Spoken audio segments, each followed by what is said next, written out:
Hey guys, how's it going? It is your boy, Big Blue Drew 97 here, coming at you with another manga review for My Hero Academia, manga chapter 283, titled 75. Now, what is the importance of 75? Well, you're just gonna have to watch this review to find out. And before we get right into the review, I'd like to ask y'all viewers to subscribe to my YouTube channel, Big Blue Drew 97, as well as leave a like down below, as well as leave a comment on what do you think is going to go on in this chapter, and what do you expect from the number 75 and what it would mean in the story.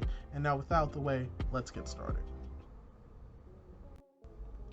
So we start off this chapter with the cover, which is very intimidating because you see a lot of students from UA, from class 1A, 1B. You see Sero, you see Momo, you see Kendo, and they all have this shocked expression on their face of like, what the fuck just happened?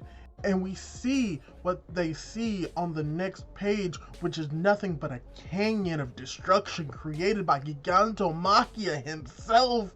And with that, we have Sero and Shoji who chime in on the fact that, like, about the other heroes and how they're no longer there, and how, like, this doesn't make any sense. And then, we get the confirmation in the next page or the next panel that while all of this destruction was happening, Tokoyami was at the medical tent. We see that he saved a few of the medical individuals, as well as we see that Hawks is all bandaged up.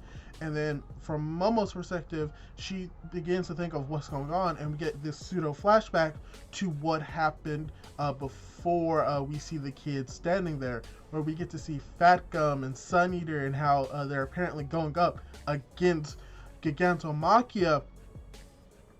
And what is weird about this is that, yeah, we see them and we see that Sun Eater is activating his quirk, but then when we see Gigantomachia, he has a very similar, like, structures on his arms, because it kind of looks like Sun Eater when he uses his octopus arms in combination with like a hardening crab or a hardening food, and it kind of looks like that. And that's something interesting because it could imply that Gigantomachia has a type of copying quirk in the vein of Monoma, possibly. Or he could just have a coincidence that his claws can just grow out to be very sharp and jagged in the same vein as Sun Eater. So that's food for thought, possibly implying about another quirk, but at the very least we just see how much destruction he's going for. And then we also see that in this panel we see the children of UA, but they are lucky enough to escape this destruction with the help of Majestic. And then we have Majestic, who basically is saying like, yo, all of these heroes, we're gonna make sure that whatever the kids did won't go in vain, as they head towards Gigantomachia, or as they chase Gigantomachia. And from there, that's how we get the confirmation of how the students were able to get out of the situation safely. But then you have She-Mage and Mineta that are questioning like, where the anesthetic supposed to work, Shroom? And Mineta is like, our efforts, like, what we did, it was right? Like, just like the heroes, like, what we did was the right choice, right? And we have Mineta saying this, as well as we see Hawks, who's bandaged up. And that is a cool parallel to what he is possibly saying in this action, because these kids look up to the heroes and believe that what they do is right and correct. But as they are seeing now, that may not be the case the entire time. And cutting over to Hawks could imply that the heroes do not always make the right decisions. Maybe killing twice was not the right decision. So it kind of puts that doubt into their minds, and that doubt is seen within the next few pages, as well as the destruction of the cities by Gigantomachia.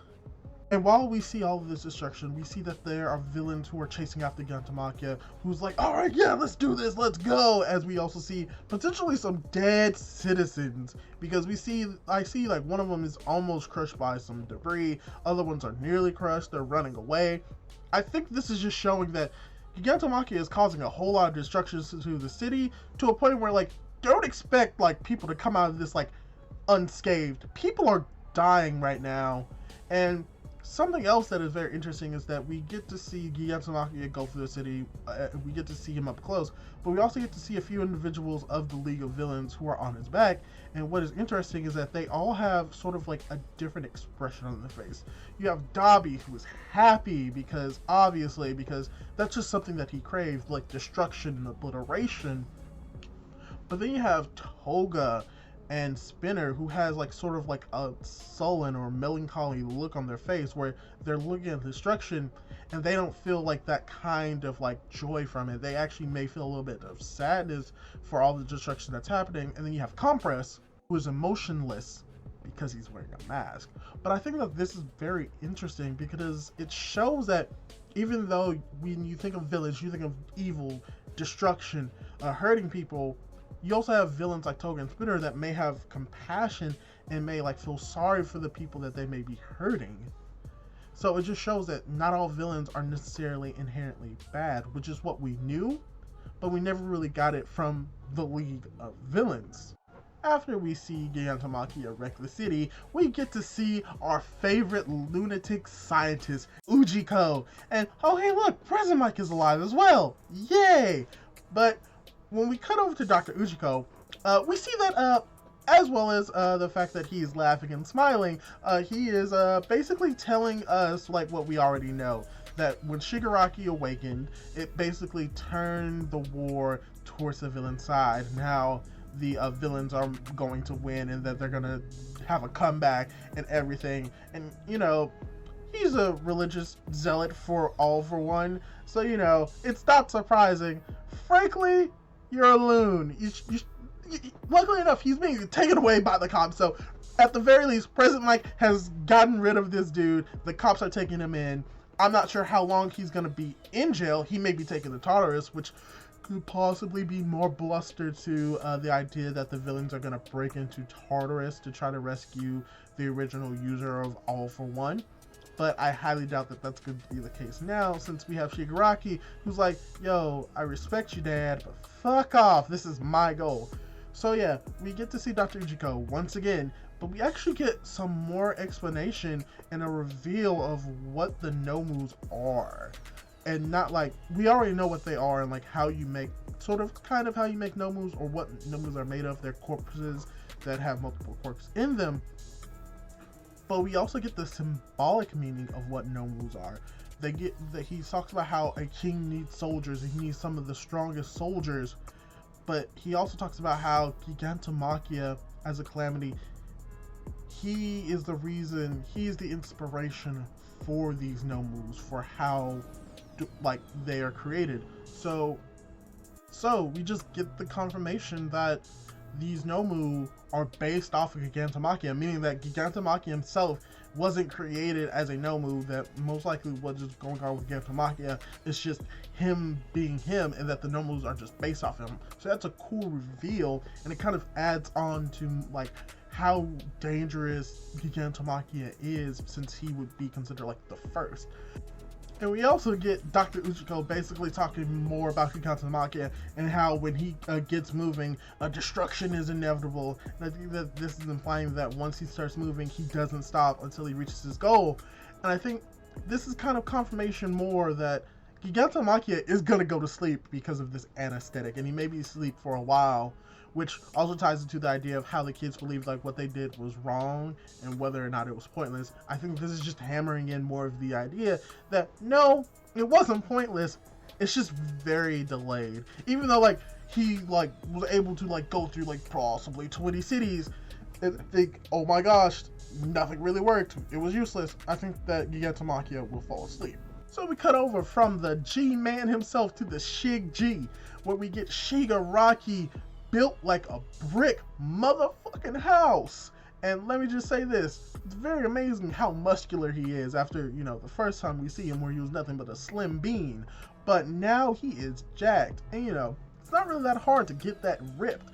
All you gotta do is go through like 3-4 months of torture, having your body pried, having like someone watch over you and make sure that you're stable, go through a whole lot of pain.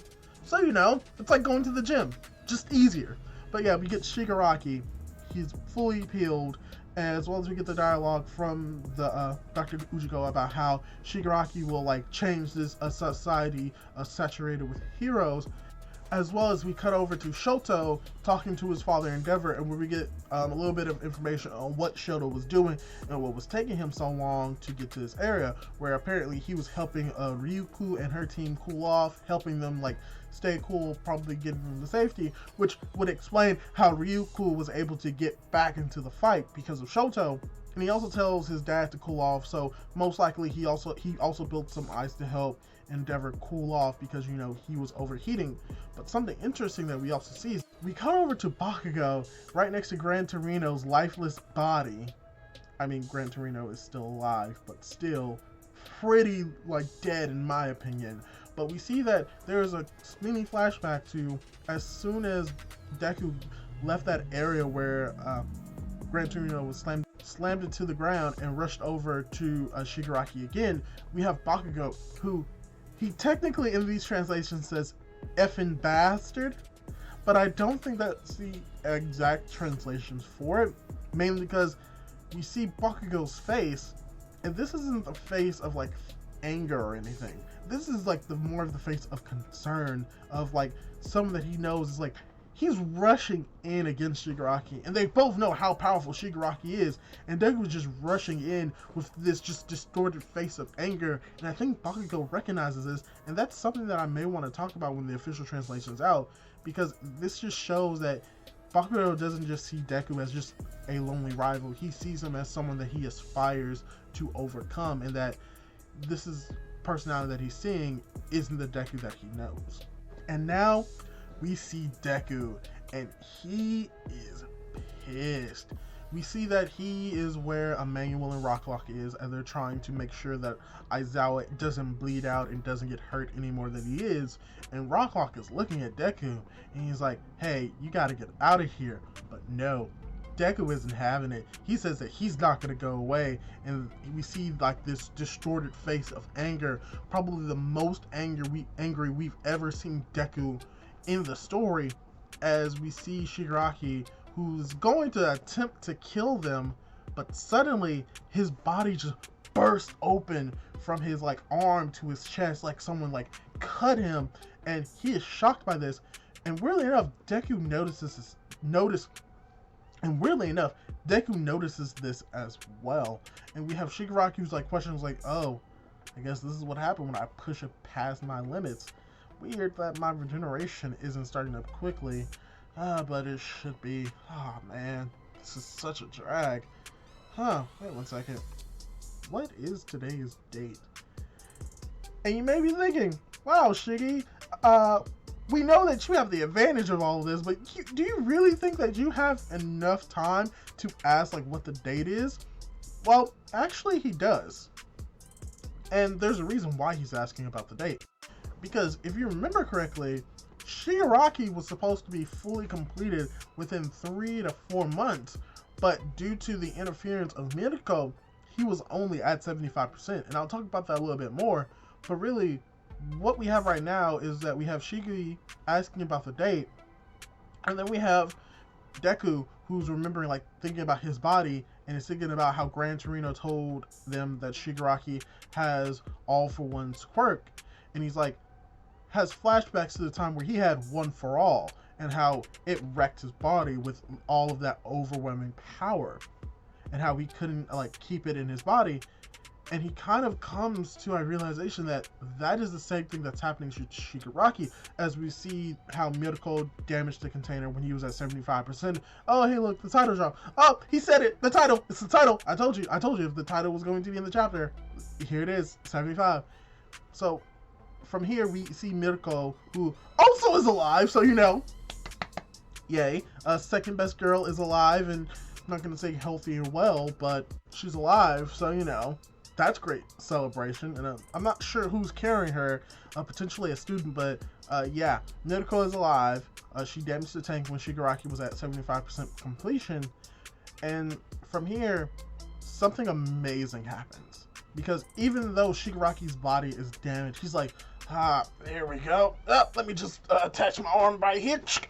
Yep. Alright, yeah, now I'm healing up now. Alright, I'm just gonna finish this in one attack. I'm just gonna touch the ground and erase all of you. Just one touch and it ends. So we have Shigaraki aiming for the ground, planning to activate his decay quirk, but then suddenly we see a swoosh as Shigaraki just disappears. And then we look over to where Deku is, and then he also disappears. And you may be thinking, what's going on? How did they disappear? Whose quirk is this? And it's actually Deku's quirk.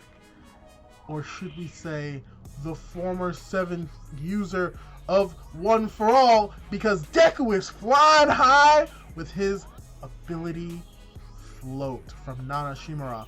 And you know what's even funny? Rock like it just confirms it even more. It's like, we're flying!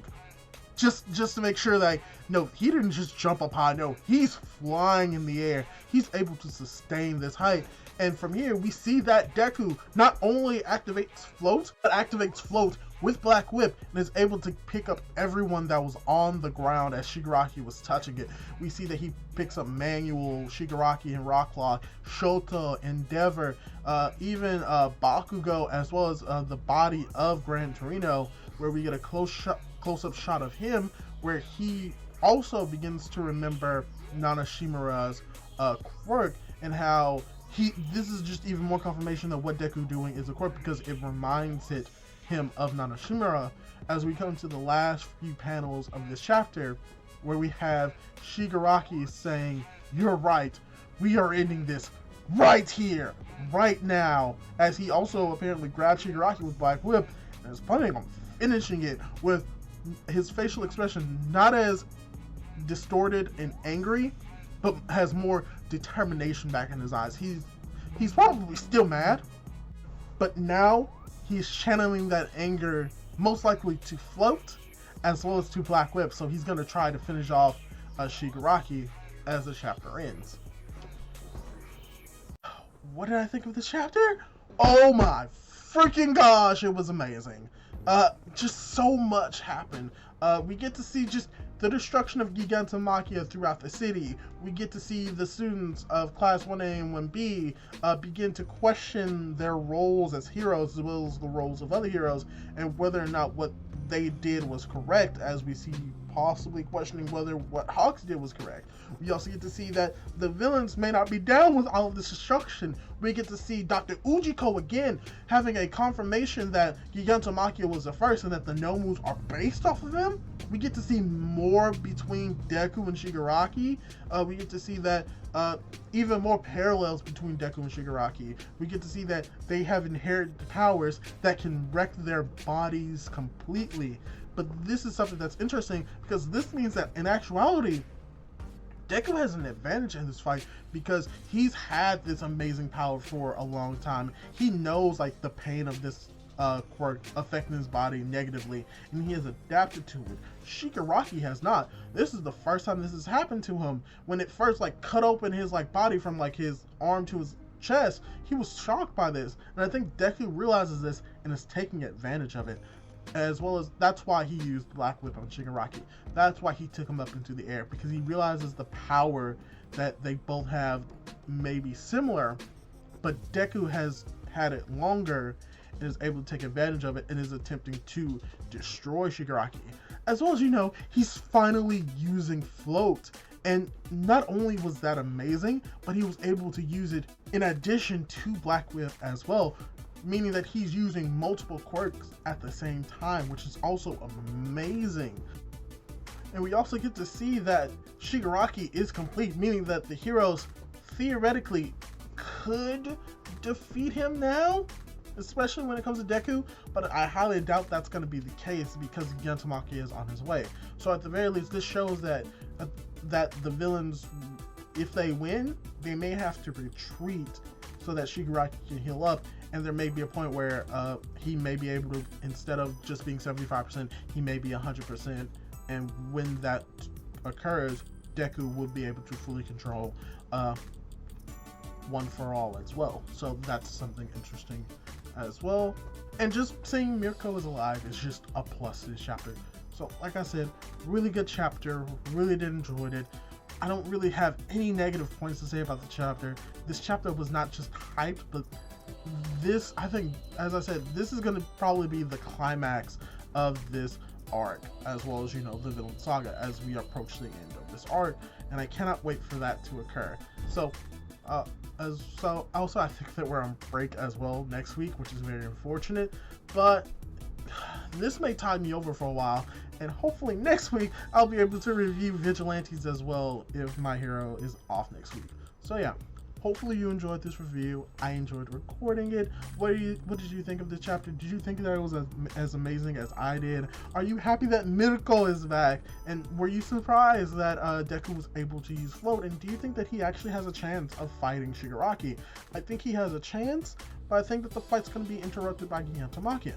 So what do you think? Leave a like, leave your comments down below, do all of that cool jazz, and I'll catch you guys in the next video. Bye for now. Oh, this is like 2 weeks.